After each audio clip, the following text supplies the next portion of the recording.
Alan Moore rubbed his tired eyes and looked at the clock on his office wall. 6 in the morning. Another day at the Galactic Defense Academy was about to begin. His coffee was already cold, but he drank it anyway. As the lead kill count instructor at the academy, Alan had one job: teach young soldiers how to track and count battlefield efficiency. It wasn't glamorous work, but it was important. In the war against the Arcturian Collective, knowing how effective your tactics were could mean the difference between victory and defeat. "Instructor Moore, the morning reports are ready," said a voice from the doorway. Lisa Carter stood there, holding a stack of papers. At 30, she was young to be his assistant, but she was smart and didn't ask questions when the numbers got strange. And lately, the numbers had been very strange indeed. "Thanks, Lisa. Put them on my desk." Alan's office was simple: one desk, 3 chairs, and walls covered with battle maps and kill count charts from famous battles. Most people found it morbid. Alan found it necessary.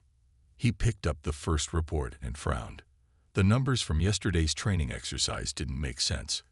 Again. "Lisa, look at this. The Alpha Squad hit ratio is exactly the same as Beta Squad, to the 3rd decimal point." Lisa leaned over his shoulder. "That's weird. Different soldiers, different conditions. And look here. The casualty pattern matches the Proxima Centauri battle from last month. Not similar. Identical." Lisa shrugged. "Could be a computer glitch. The system's been acting up." But Alan knew it wasn't a glitch. This was the 5th time in a month he'd seen patterns that shouldn't exist. Statistical impossibilities. His gut told him something was very wrong with reality itself. The academy buzzer sounded, signaling the start of classes. Alan grabbed his teaching materials and headed for the training hall. 60 young cadets waited for him, their faces eager and unaware of the doubt growing in their instructor's mind. "Today we learn about efficiency metrics in urban warfare," Alan began. He clicked through his presentation slides, but his mind was elsewhere. As the cadets practiced calculating kill counts from scenario data, Alan noticed something else strange. Every time a cadet reached a certain calculation, a specific efficiency ratio of 17.3 kills per minute, the lights in the room dimmed slightly. No one else seemed to notice, but Alan had been watching for anomalies. This was new. During lunch break, Alan sat alone in the corner of the cafeteria. He watched students and faculty eat and talk. Everything looked normal. But now that he was looking for it, he saw tiny glitches everywhere. A tray passing through a table for just a split second. A student's laugh that played twice. A bird outside the window that froze mid-flight for exactly 3 seconds. Reality was breaking down, or his mind was. Alan wasn't sure which would be worse. Back in his office after classes ended, Alan pulled out his personal notebook. Not the digital kind issued by the academy, but an old paper one that no one could hack or monitor. He'd been recording the anomalies for weeks now. Looking at his notes, a pattern emerged. The glitches always happened around discussions of combat efficiency, when kill counts were calculated, when battle scenarios were analyzed. It was as if someone, or something, was especially interested in how humans fought and killed, as if that was the most important data to collect. Alan closed his notebook and looked out his window at the academy grounds. Hundreds of young soldiers trained below, unaware that their reality might be nothing more than a complex study of human warfare. "What are you?" Alan whispered to the empty air. "And what do you want from us?" The lights in his office dimmed briefly, as if in response.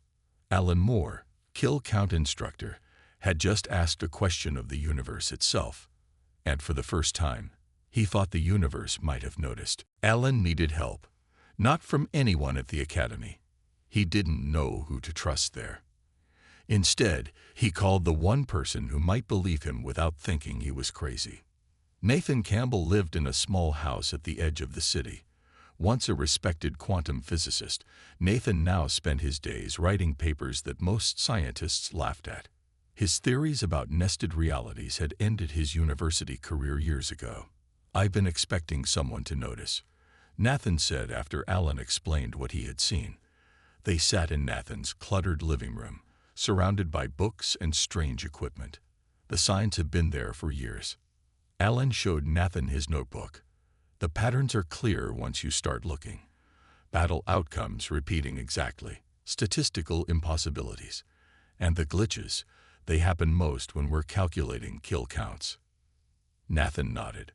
He pulled out his own notebooks, dozens of them, filled with equations and observations. Reality has rules, Alan. Even fake reality. I've been tracking inconsistencies in quantum experiments for years. Something is observing us, and that something cares a lot about how humans fight. For the next week, Alan continued teaching at the academy during the day. But every night, he met with Nathan to compare notes and look for patterns. They gathered more evidence, identical battle outcomes across different star systems, strange resets where tactical situations suddenly reverted to earlier states, and most telling of all, processing lags. "Watch this," Nathan said one evening. He had connected sensors to a simple computer game about space battles. When the game calculates too many explosions at once, the whole system slows down. Alan nodded. "Like when we run complex battle simulations at the academy." "Exactly. Now look at this." Nathan showed readings from instruments pointed at the sky.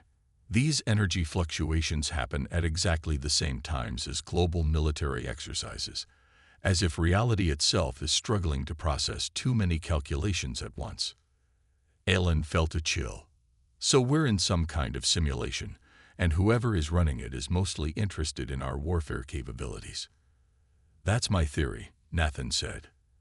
"And as the Academy's kill count instructor, you're basically doing their data collection for them." The thought made Alan feel sick. His entire career had been spent helping some unknown entities study human killing efficiency. As they worked, Alan noticed someone watching his apartment, a woman in a gray car who never seemed to sleep or leave.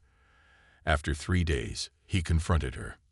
"Military intelligence," she said simply, showing him an ID that read Olivia Grant. "We need to talk. Instructor more." Olivia took Alan to a secure facility beneath the city.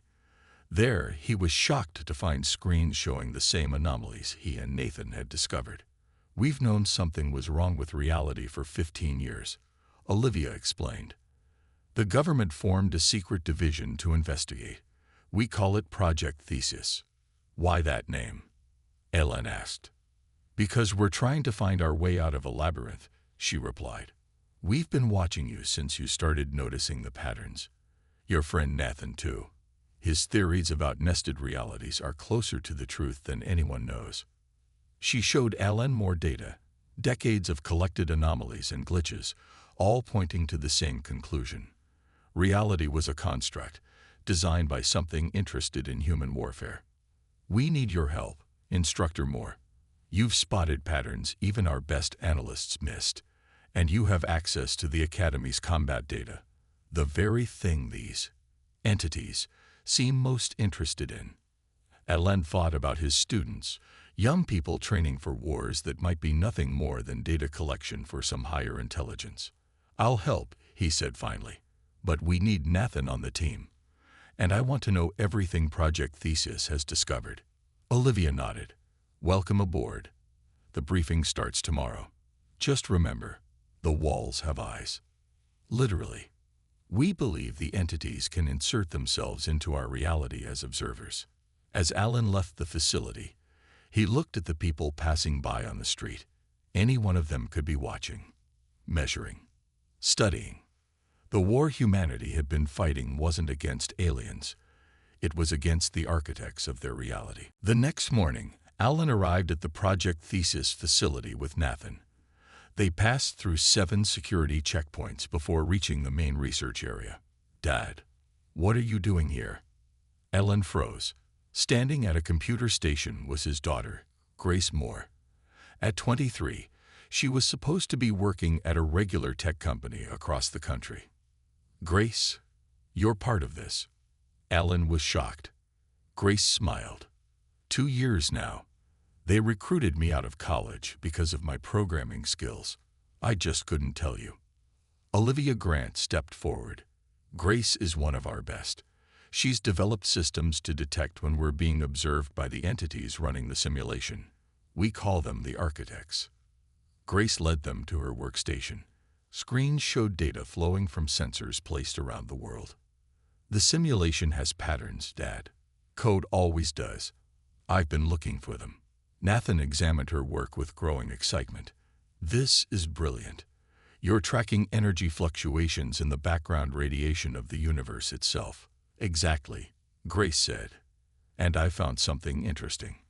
When we run certain calculations about combat efficiency, your specialty, Dad, the observation intensity increases. It's like they lean in closer to watch. Ellen felt a chill.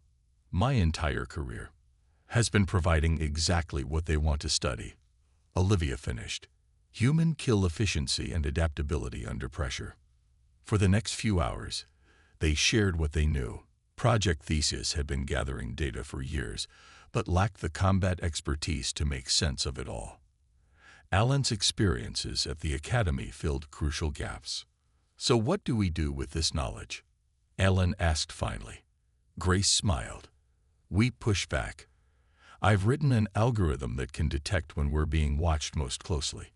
If we can predict when the architects are paying attention, we might be able to communicate with them. Or better yet, Nathan added, manipulate the simulation itself. They called it the observer effect.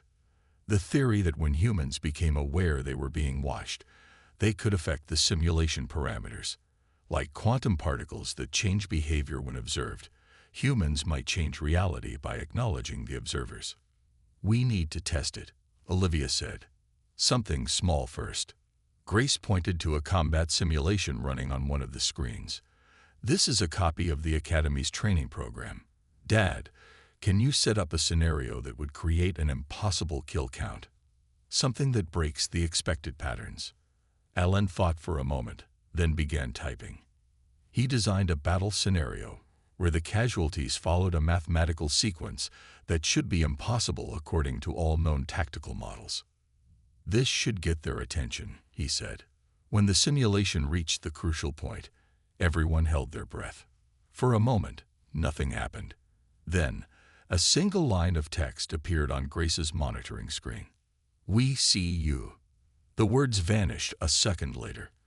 Alarms blared throughout the facility as sensors detected massive energy spikes. They noticed. Grace whispered. Nathan checked his instruments. The background radiation patterns are changing. The simulation is adjusting. Olivia turned to Alan. This changes everything. They know we know. Alan stared at the screen where the message had appeared. His entire understanding of reality had just shifted. So what's our next move? Grace showed him another screen, this one displaying what looked like computer code, but unlike any language Alan had seen before. While they were watching us, I was watching them, she said. This is a tiny fragment of their code, the rules that govern our reality. With enough study, we might be able to manipulate it, or communicate directly with the architects, Nathan added. Alan looked at his daughter with new respect. How do we start? We go back to what got their attention in the first place, Grace said. The kill counts. But this time, we're not just going to count. We're going to make them impossible to ignore. The plan was simple but daring. Return to the academy and use Alan's position to create scenarios that would force the architects to respond again. Not just to see them, but to speak with them. The war for reality had begun. Alan returned to the academy the next day. Everything looked normal, but nothing felt normal anymore. The students saluted him as usual. The other instructors nodded in greeting. But Alan now looked at everyone and wondered, are you real or are you one of them? Today's exercise will be different, Alan told his advanced class. 20 of the academy's best students looked at him with interest. We're going to create impossible battle scenarios. Lisa Carter, his assistant, gave him a strange look. Instructor more. That's not in the curriculum. New orders. Alan lied smoothly. In his ear, a tiny device connected him to Grace and the Project Theseus team. They were watching everything through his eyes. For the next hour, Alan guided the students through creating battle simulations that defied the laws of physics and probability. Kill counts that increased despite fewer soldiers. Weapons that became more effective as they ran out of ammunition. Tactics that created perfect mathematical patterns in casualty reports. "They're watching," Grace's voice said in his ear.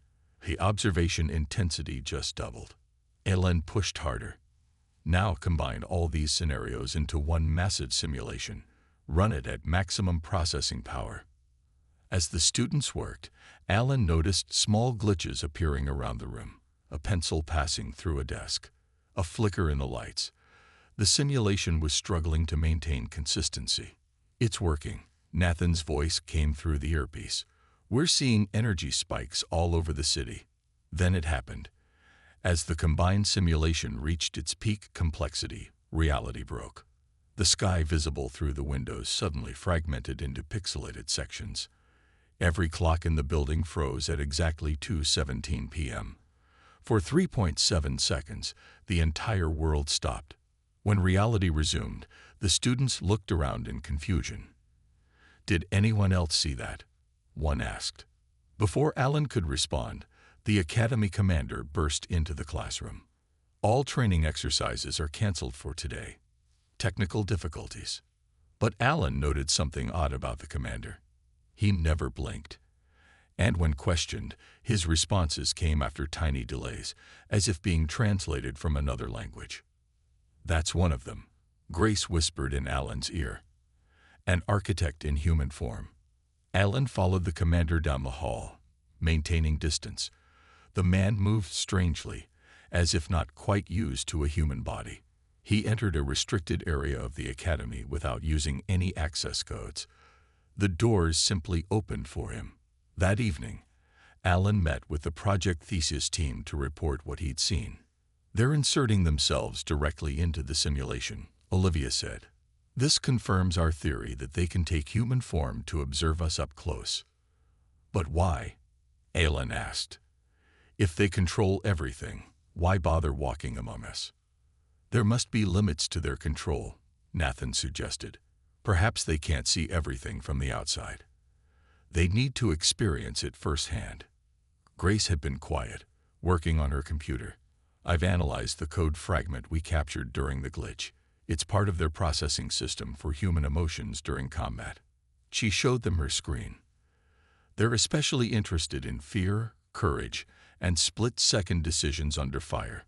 The emotional component of warfare seems to be something they can't understand without direct observation." Alan thought about his decades teaching kill count efficiency. So all this time, they weren't just measuring our ability to kill. They were trying to understand why we fight the way we do. "Exactly," Grace said. "And now I know how to force them to communicate with us directly." Her plan was bold. They would create what she called an infinite loop battle, a training scenario designed to create emotional responses that would require infinite processing power to simulate. "If it works," Grace explained, "they'll have no choice but to stop the simulation and talk to us. They won't be able to calculate the outcome any other way." "And if it doesn't work?" Olivia asked. "Then we might crash the entire simulation," Nathan said quietly. "With us inside it." Alan looked at the plans for the infinite loop battle. It would require the cooperation of thousands of cadets, none of whom could know the true purpose.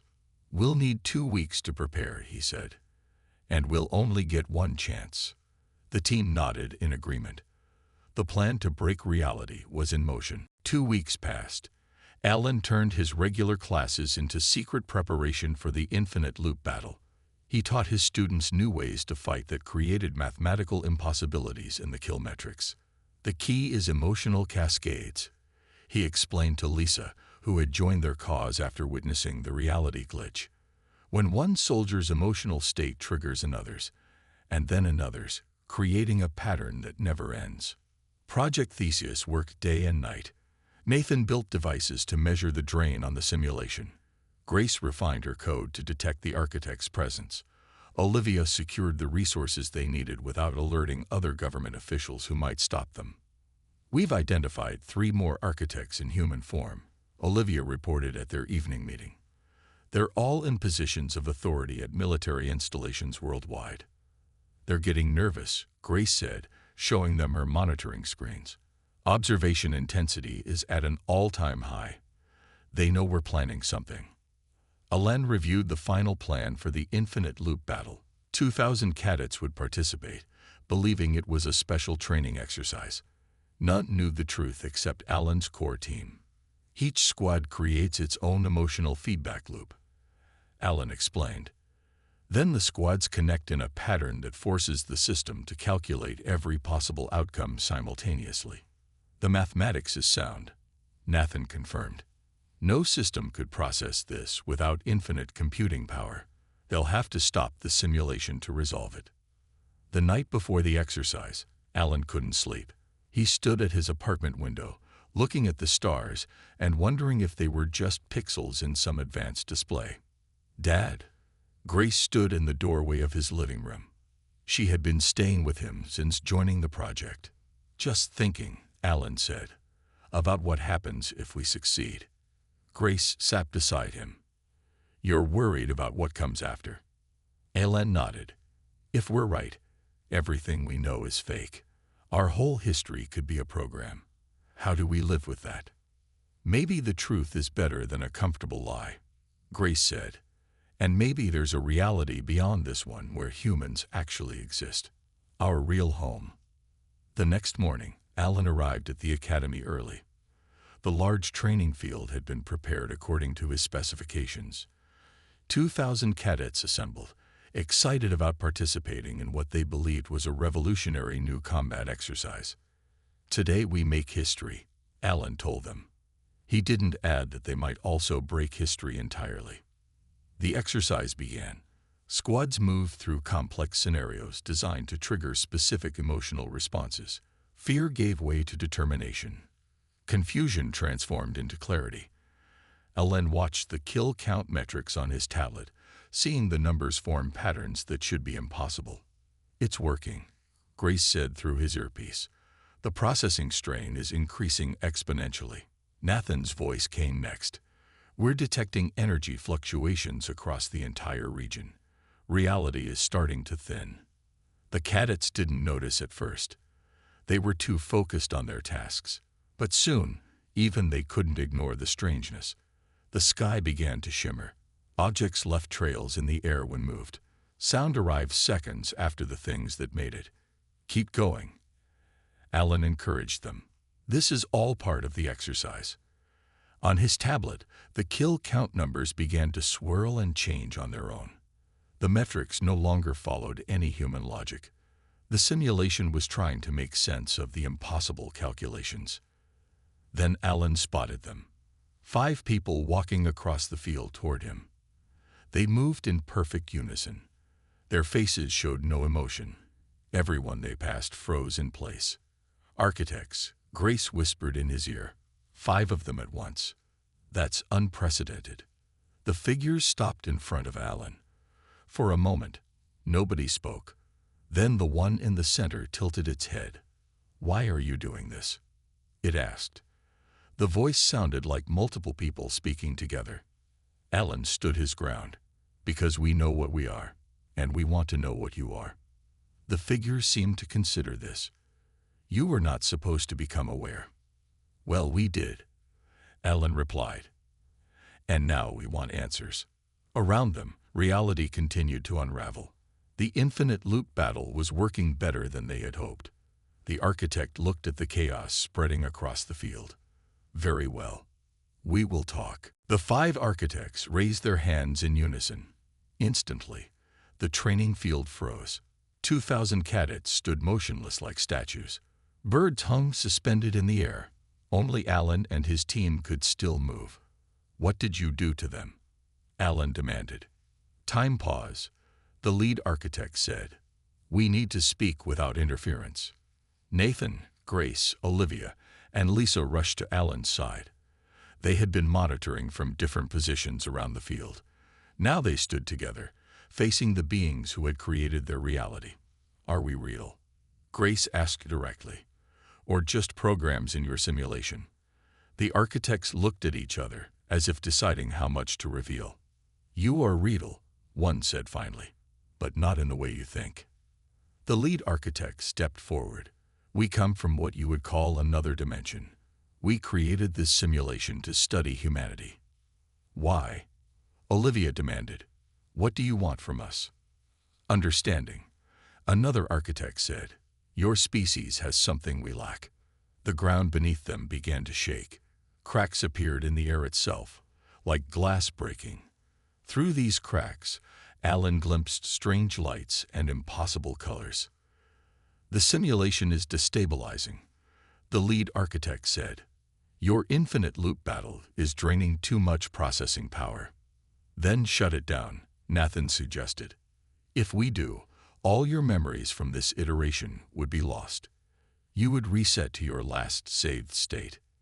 Alan understood suddenly. You've done this before. How many times have you reset us? The architects were silent for a moment. Then, 17 times.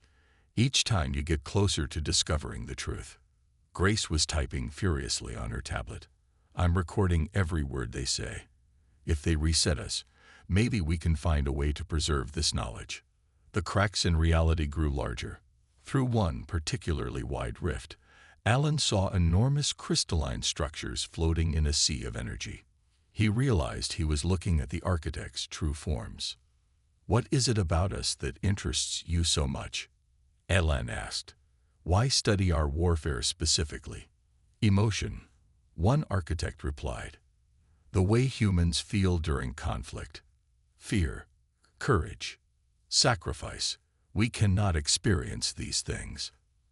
And as kill count instructor, another added, you compile the most valuable data. How humans quantify their conflicts. How you measure success and failure in battle. Alan felt suddenly sick. His entire career had been helping these entities study human suffering. We need to end this, Olivia said, noticing Alan's distress. Either fix your simulation or let us out. The lead architect shook its head. We cannot let you out. Your consciousness cannot exist in our dimension, and we cannot fix the simulation while the infinite loop battle continues. More rifts appeared. Through them, Alan saw glimpses of other training fields, other versions of himself giving slightly different lessons. Parallel simulations. We're not the only ones, Grace whispered. They're running multiple versions of Earth. Call it off, Alan, the lead architect said. Tell your students to stop, and we will spare this iteration of your reality. Alan looked around at his team, then at the frozen cadets. Everything he had ever known was at stake, but something about the architect's request bothered him. You're afraid, he realized suddenly. You need us to stop willingly because you can't force us to stop. The architect's human faces showed emotion for the first time. Concern. The system has fail-safes, one admitted. We cannot directly control human free will once you become self-aware. It's a built-in limitation. Grace grabbed Alan's arm. Dad, that's it. They can't control us anymore. We've broken through their programming. The rifts in reality grew larger. The academy buildings began to dissolve at the edges, pixels floating away into nothingness. Time was running out. Here's my offer, Alan said to the architects. We'll stop the infinite loop battle, but not for free. We want control of our own simulation. No more resets, no more observations without our knowledge. Impossible, the lead architect said, but Alan noticed the others whispering among themselves. You need what we have, Alan pressed, and now we know you need our cooperation. So we negotiate, or we let the whole system crash. The largest rift expanded suddenly, stretching across the entire sky. Through it, massive crystalline forms moved closer, observing the confrontation. The lead architect looked up, then back at Alan. Very well, it said finally. We will discuss terms. 3 days passed since the confrontation on the academy field. 3 days of intense negotiation with the architects, while reality hung by a thread. The infinite loop battle remained paused but not ended. Humanity's leverage in the talks. Alan, Grace, Nathan, Olivia, and Lisa met with the architects in a strange neutral space, a white room that existed between the simulation and whatever lay beyond. Time worked differently here. Minutes inside felt like hours outside. "These are our final terms," Alan said, placing a tablet on the featureless white table. "First, no more resets without our consent. Second, full awareness of the simulation for anyone who wants it. Third, the ability to modify our own reality within reasonable limits." The lead architect, who they now knew as Prime, considered the demands. "Your requests are unprecedented. No simulated beings have ever negotiated with their creators before." "That's because we're more than just a simulation," Grace said. "You admitted we're real consciousness, just in a different form." Prime nodded. "That is true. Your minds are unexpected. You develop in ways our equations cannot predict." Nathan leaned forward. "That's what you've been studying all along. Not just our warfare, but our unpredictability." "Yes," another architect admitted. "Your ability to make choices that defy logical outcomes. To feel emotions that drive you to actions no rational being would take." Olivia studied their faces. "You want to learn to feel like we do." Prime didn't answer directly. Instead it said, "We will accept your terms with modifications." Grace quickly reviewed the changes they proposed. "They'll allow everything we asked for, but they want to continue studying us. Just openly, not secretly. And they want us to teach them." Lisa added, reading further. Alan thought about it. The deal would transform their relationship from prisoners and jailers to partners. Humanity would know the truth but gain control of their destiny, and the architects would learn what they had sought all along: understanding of human emotion and creativity. "We agree," Alan said finally. Prime extended a hand, a human gesture it had learned from observation. "Then let us end the loop battle and repair the simulation." Grace had anticipated this moment. During the negotiations, she had quietly distributed a special code to key people around the world through Project Thesis. The code would protect human consciousness through any reset or repair. Now, she whispered into her communicator. As the architects began their repair sequence, a strange vibration passed through the simulation. Every human mind flashed with the same message: "You are in a simulation, but you are real. Remember." The world flickered, went dark, then reappeared. The academy field was whole again. The cadets unfroze, looking confused but otherwise unharmed. But something had changed. All across the world, people looked up at the sky with new understanding in their eyes. Grace's code had worked. Humanity remembered. 1 month later, Alan stood before a new class at the academy. The room was packed, not just with cadets, but with civilians, scientists, and even a few architects in human form. "Welcome to Humanity 101, he said. "Today we begin teaching emotions." The world had transformed. Once people accepted the truth about their reality, they began to use their new abilities. Small changes at first, fixing environmental damage, eliminating disease. Later, larger ones, creating new lands, extending the simulation's boundaries. The architects watched and learned. Some even began to show signs of understanding emotions, laughing at jokes, showing concern for others. Alan's position had changed too. From kill count instructor to something new, a teacher of what it meant to be human. After class, he met Grace in the gardens that had once been training fields. No more combat exercises were held there. The academy now taught creation instead of destruction. "Was it worth it?" Grace asked, "shattering our illusion of reality?" Alan looked up at the sky. If he concentrated, he could see the code now, the beautiful mathematics that made up their world.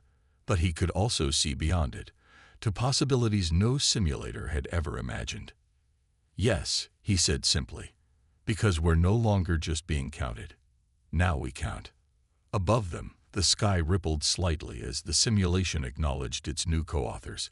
Humanity ascendant, partners in creation rather than subjects of study.